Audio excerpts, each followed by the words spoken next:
So ayun mga kababoys, no, ito yung Isuzu D-Max na 3.0 na sumasali sa drag diesel, tarmac, slalom, ayan, napakahalimaw. So ito mga kababoys, yung Isuzu D-Max na 3.0.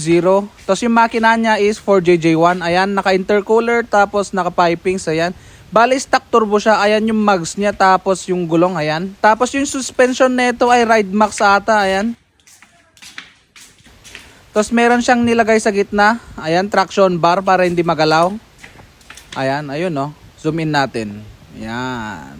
Tapos ayan yung suspension niyang Ride Max. Tapos ito po, naka side exit siya. Ayan.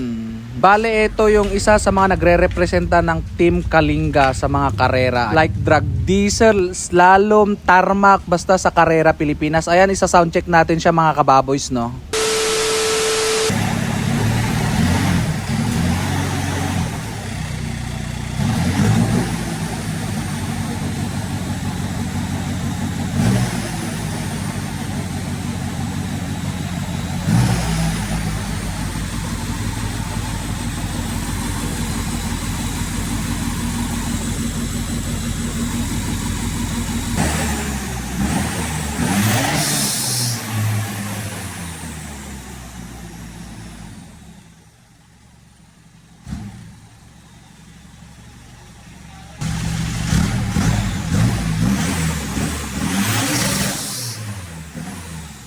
At ito palang D-Max na to ay pagmamayari ni Boss Justin Gumintong Kawilan. Ayan, ayan siya guys, siya yung tumakbo yan.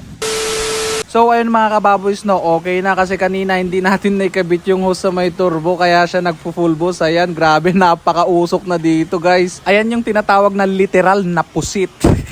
4JJ1 power! Let's go!